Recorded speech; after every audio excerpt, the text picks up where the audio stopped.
INDIA गठबंधन बना है तब से केंद्र की सरकार हताशा में है और घबराहट में, और उसी घबराहट का परिणाम है। अभी तक उनको दिखाई नहीं पड़ रहा था कि गैस का दाम इतना बढ़ गया है। नमस्कार, देख रहे हैं आप सिटी पोस्ट लाइव और मैं हूं आपके साथ पूजा शर्मा। जेडीयू के राष्ट्रीय अध्यक्ष ललन सिंह ने सुशील मोदी पर बड़ा बयान दिया है। सलाह देते हुए नजर आए सुशील मोदी को और कहा कि उन्माद वाली राजनीति करना छोड़ दे, धार्मिक उन्माद फैलाने का जो वो लोग काम करते हैं वो छोड़ दे। इसी के साथ साथ बीजेपी पर जमकर निशाना साधते हुए नजर आए ललन सिंह। कहा कि पूंजीपतियों की पार्टी है भारतीय जनता पार्टी। भारतीय जनता पार्टी जो है वो गरीब विरोधी पार्टी है। बताते चले आपको कि जब उनसे ये सवाल किया गया कि अब स्कूल की छुट्टियों में कटौती की जा रही है, उसको लेकर उन्होंने कहा कि इससे गरीब के बच्चों को काफ़ी फायदा होगा। शिक्षा व्यवस्था में सुधार लाने के लिए इस तरह का फैसला लिया गया है।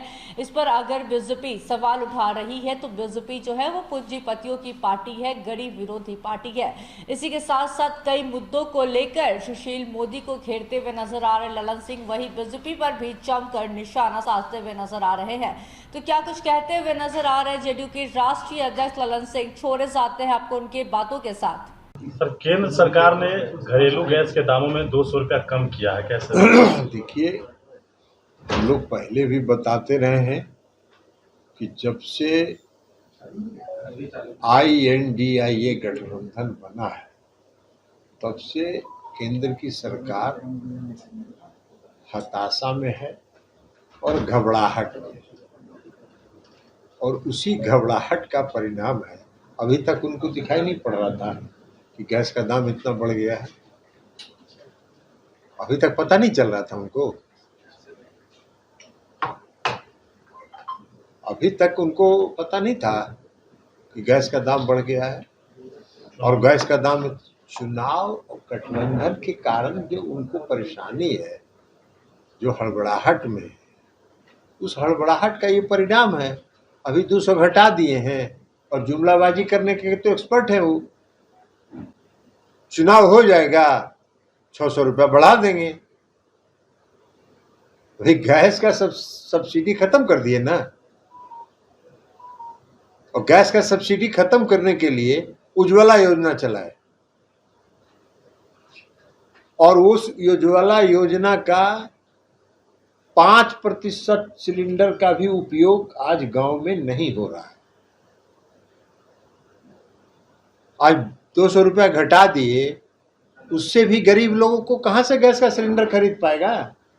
ये 200 रुपया घटाए हैं, ये सब INDIA गठबंधन के बनने के बाद उनके हताशा का परिचायक है। ये सब कुछ कोई उनका नुस्खा और जुमला अब नहीं चलेगा। लोग जान चुके हैं कि ये जुमलेबाजों की सरकार है। चुनाव के पहले जुमला, चुनाव के पहले वादा और चुनाव के बाद जुमला। सर, महाराष्ट्र में जो बैठक होने वाली उतार देना है, इंडिया कितना मजबूत हो रहा है, लालू यादव के बयान को किस तरह देखते हैं? तो लालू जी बयान दिए हैं, हम तो दिए नहीं। तो लालू जी ने क्या समझ के बयान दिया है, लालू जी से प्रतिक्रिया पूछिएगा, इंडिया हमसे प्रतिक्रिया पूछिएगा। इंडिया मजबूत है, उसका सबसे बड़ा प्रमाण है कि जब बेंगलुरु में बैठक हो रही थी तो आदरणीय प्रधानमंत्री जी दिल्ली में बैठक बुला रहे, जब मुंबई में बैठक हो रही है तो फिर बैठक बुला रहे। ये इस बात का प्रमाण है कि इंडिया गठबंधन बनने के बाद वो हताश हैं, घबराहट में हैं, परेशान हैं। उनको जनता का मूड पता चल चुका है। सर, पहले चुनाव को लेकर की बात थी, मुख्यमंत्री ने भी कहा है, ममता बनर्जी ने भी कहा है, क्या लगता है उस हिसाब से तैयारी हो रही है? पूरी तैयारी हो रही है, आपको चिंता करने की कोई जरूरत नहीं। मुंबई की बैठक में से क्या कुछ? मुंबई की बैठक में तो मुंबई में ना होगा। मुंबई की बैठक का पहले का आपको काम मालूम, तो मुंबई में जब बैठक होगी तब ना मालूम होगा कि बैठक में क्या हो रही है। सुशील मोदी ने कहा है कि मुस्लिम लोगों के तुष्टीकरण किया जा रहा है, छुट्टी को लेकर जिस तरह कटौती की हम लोग कोई तुष्टीकरण की राजनीति करते ही नहीं है। हम लोग सभी धर्मों का सम्मान करते हैं और हमारा संविधान भी यही कहता है। सुशील मोदी जी तुष्टीकरण की राजनीति करते हैं। सुशील मोदी जी की पार्टी, जिस पार्टी में वो हैं, वो पार्टी आरक्षण विरोधी पार्टी, वो पार्टी गरीब गुरुआ की विरोधी पार्टी, वह पार्टी जो पूंजीपति हैं उनके पोषक हैं, पूंजीपतियों को पोषने का काम करते हैं। अब आप एक बात बताइए ना, सुशील मोदी जी का अखबार में हम बयान आज देखे, जातीय जनगणना पर बड़ा अपना पीठ थपथपा रहे हैं। अरे जातीय गणना जो है, अब वैसा इनका क्या जवाब है बताइए?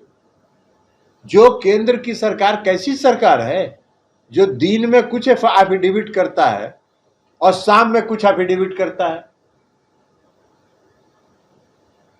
मैंने सुबह का एफिडेविट शाम में बदल देते हैं और उस पर भी सुशील मोदी जी अपना पीठ थपथपा रहे हैं। अब तो साफ हो गया ना कि हम लोग जातीय गणना के पक्षधर हैं। कहा कि आप जातीय गणना के पक्षधर हैं? जो शाम में भी आपने एफिडेविट किया है उसमें यह लिखा है कि सिर्फ केंद्र की सरकार को जातीय जनगणना कराने का अधिकार है। अब जिस व्यक्ति को, जिस पार्टी की केंद्र की सरकार को जनगणना, जातीय गणना और सर्वे, इस तीन चीज में अंतर ही पता नहीं है, उसकी क्या बात करेंगे? उनका पर्दाफाश हो चुका है, उनका पोल खुल चुका है, मजिस्ट्रेट चेकिंग में बुरी तरह पकड़ा चुके हैं। लेकिन सुशील मोदी जी का समय पूरा हो रहा है। अब सुशील मोदी जी के प्रति पहले भी हम लोगों ने कहा है कि हम लोगों की शुभकामना है। वो हमारे नेता माननीय मुख्यमंत्री जी के भी मित्र रहे हैं, बहुत घनिष्ठ मित्र रहे हैं। सुशील मोदी जी पहले बयान दे चुके हैं कि भाई नीतीश कुमार जी प्रधानमंत्री मटेरियल है। सुशील मोदी जी कह चुके हैं कि एक मोदी यहाँ है ये है तो दूसरा मोदी का क्या जरूरत है। ये सब बात वो बोल चुके हैं, इसलिए उनको खतरा महसूस होता है। लेकिन हम लोग की शुभकामना है कि इस सब के बावजूद उनको कुछ भेटा जाए, मिल जाए। कम से कम बीजेपी में वही एक आदमी है जो कुछ 2% 4% जिनको ज्ञान है, लेकिन यह भी ज्ञान उनको नहीं है। एफिडेविट पूरा पढ़ ले, शाम का एफिडेविट पढ़ ले, उसमें भी लिखा हुआ है कि केंद्र की सरकार को है। अरे तो जनगणना आप कराइए ना, कौन रोका है? जनगणना तो आप करा भी नहीं रहे। हर 11 साल में होता है जनगणना। 2011 में जनगणना हुआ था, 2022 में होना चाहिए था, तो कहां शुरू करा रहे हैं? तो जनगणना भी नहीं करा रहे हैं, हमको जातीय गणना करा रहे हैं हम। तो जनगणना, जातीय गणना और सर्वे, इसमें जब अंतर ही पता नहीं है तो उसकी बात का क्या जवाब? मोदी जी को उधर खतरा है सर, इधर खतरा रहेगा तो इधर आप लाएंगे? अब मोदी जी उधर से अगर मोह भंग हो जाए, तुष्टीकरण की राजनीति जो आजकल वो कर रहे हैं, धार्मिक उन्माद फैलाने वाला काम जो कर रहे हैं, वो धार्मिक उन्माद वाला काम खत्म करके धर्म निरपेक्षता पर विश्वास प्रकट करेंगे, तब हम लोग उस पर विचार करेंगे। आप भी मुंबई जा रहे हैं? आपका